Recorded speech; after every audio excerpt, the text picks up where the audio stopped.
Assalamualaikum warahmatullahi wabarakatuh. Salam sejahtera untuk kita semua.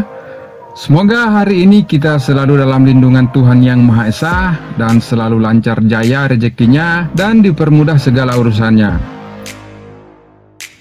Pertama-tama saya ingin menyampaikan ucapan terima kasih kepada penonton setia channel ini. Karena berkat bantuan Anda, channel ini bisa berkembang dan tetap berusaha eksis, berbagi pengetahuan tentang usaha perikanan, khususnya budidaya ikan nila. Selain itu juga saya mau menyampaikan ucapan permohonan maaf karena akhir-akhir ini saya jarang upload video. Soalnya di daerah saya masih diberi ujian berupa bencana banjir dan sudah pasti banyak hal yang harus diatasi terkait dengan dampak dari bencana tersebut.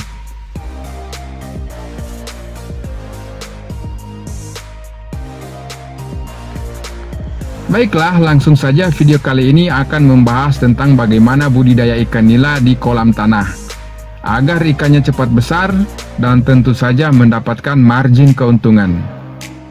Mungkin kawan-kawan penonton sering lihat ada kolam tanah bekas budidaya ikan nila yang terbengkalai dan tak terurus lagi. Pernahkah Anda bertanya ke pemiliknya, apa sebab kolamnya dibiarkan? Padahal Katanya budidaya ikan nila itu sangat mudah dan menguntungkan. Nah, kata-kata yang katanya itulah yang bikin fatal. Orang yang dengar pasti tergiur tanpa mencari tahu seluk-beluk proses di dalamnya. Langsung mengambil sekop, cangkul, gali tanah, masukkan air, beli bibit, beli pakan, dan hasilnya ikannya tak mau besar, malah kurus dan beranak pinak. Namanya ikan kalau sudah beranak. Pasti badannya kurus dan nyaris tak mau makan. Sebab ikan jantan sibuk menggali kubangan untuk memancing ikan betina untuk bertelur. Dan betinanya tak mau makan juga karena harus mengerami larva di mulutnya. Padahal tujuan awalnya untuk membesarkan ikan untuk tujuan konsumsi. Akhirnya serba salah. Mau jual ikan ukuran konsumsi, ukurannya tak layak dijual. Mau jual bibit, jumlahnya hanya sedikit. Padahal sudah menghabiskan waktu, tenaga, bahkan biaya yang tak sedikit. Nah, sekarang jadi timbul pertanyaan. Budidaya ikan nila di kolam tanah dengan tujuan untuk produksi ikan khusus pembesaran, apakah bisa memungkinkan untuk dilakukan? Dan jawabannya ya, bisa. Tetapi ada syaratnya. Syarat yang pertama, sudah pasti ikan dikasih makan pakan berkualitas. Nah, syarat yang pertama ini agak gampang. Tinggal datang ke agen pakan, langsung beli pakan yang terbaik. Dan syarat yang kedua, ikan yang dibesarkan diusahakan agar tidak melakukan kawin liar atau beranak sebelum waktu panen tiba.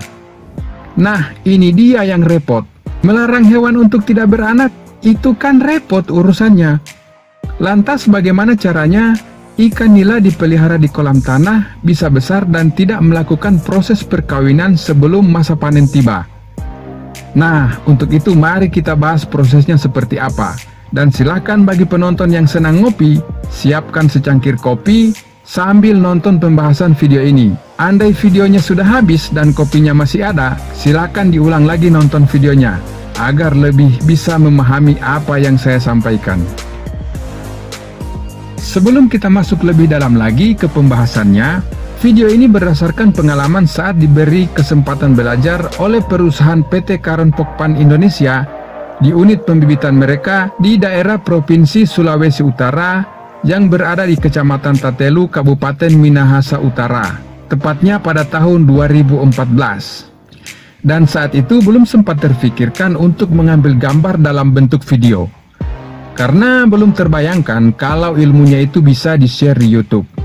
Maka kebanyakan tayangan dalam video ini kebanyakan berbentuk slide foto. Daripada fotonya disimpan di galeri, mending di-share saja ke YouTube.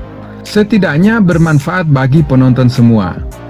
Tapi jangan khawatir, syukur alhamdulillah saya sempat sekali memvideokan hasil budidaya dari kolam tanah yang sudah siap dijual ke konsumen. Nah, inilah penampakan videonya. Ikan ini sudah dibeli oleh pedagang dari tangan petani dan dimasukkan ke media kolam kecil untuk menunggu pembeli eceran.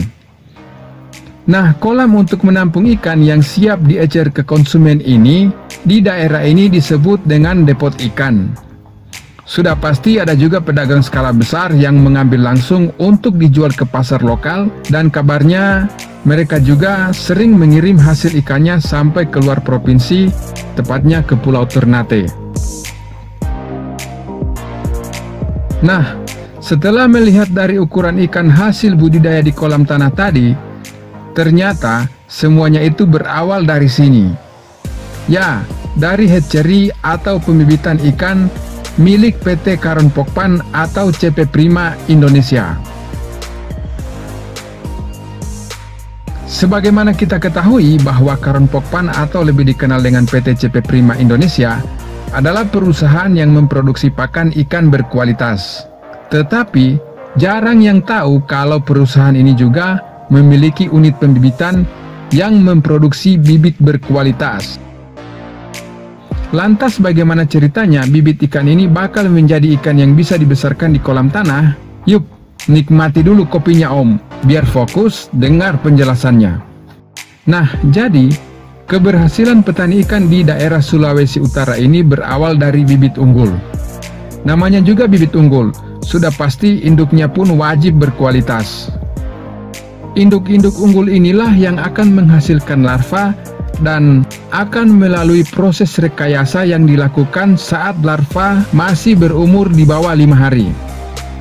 Proses ini dimulai dari mengumpulkan larva yang berumur di bawah 5 hari dan merendam larva-larva tersebut ke dalam air yang sudah diberi cairan alkohol 70% dan hormon 17 alfa metil testosteron. Nah, tadi saya sempat sebutkan kalau larva yang direkayasa itu sebaiknya berumur di bawah 5 hari. Kenapa harus di bawah 5 hari? Karena pada usia tersebut kelamin dari larva-larva itu belum terbentuk. Maka proses dari perendaman yang saya sebutkan sebelumnya itu bertujuan untuk membalikkan jenis kelamin menjadi jantan atau seks reversal. Perendaman ini berlangsung kurang lebih 6 jam. Proses ini bertujuan untuk menghasilkan bibit yang didominasi oleh bibit berjenis kelamin jantan, dan bisa dibilang persentasi jantan bisa mencapai angka di atas 95%. Dan andainya pun ada yang berjenis kelamin betina, maka dengan adanya proses ini akan menghambat perilakunya untuk bertelur atau kawin liar sebelum usianya kurang lebih dari 6 bulan. Itu artinya ukuran ikan betina sudah sempat membesar dan bisa dijual untuk ikan konsumsi. Proses ini dalam istilah perikanan disebut dengan proses jantanisasi atau maskulinisasi, dan bibit yang dihasilkan lazim disebut dengan bibit monoseks, atau bisa diartikan memiliki satu jenis kelamin yaitu jantan. Jadi dari pembahasan di atas ada 3 hal yang bisa disimpulkan. Pertama, untuk budidaya nila di kolam tanah, alangkah baiknya menggunakan bibit hasil jantanisasi.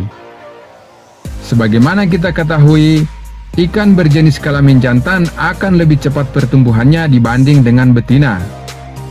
Kedua, sifat dari ikan nila itu adalah ikan yang sangat mudah untuk beranak. Saat ikan sudah beranak, maka sudah pasti bobotnya akan turun, dan sudah pasti tujuan untuk proses pembesaran tidak tercapai. Di saat ikan sudah beranak, maka pakan yang diberikan yang seharusnya berfungsi untuk menaikkan bobot ikan tersebut malah beralih fungsi untuk perkembangbiakan. Maka bibit hasil jantanisasi atau monoseks ini adalah solusi produksi ikan konsumsi untuk media budidaya ikan di kolam tanah. Dan yang ketiga atau yang terakhir, pastikan di cangkir kopi Anda masih ada kopinya. Andai masih ada, silahkan Anda nikmati. Dan sekian dulu dari saya. Wallahu muwaffiq ila aqwamit thoriq. Wassalamualaikum warahmatullahi wabarakatuh.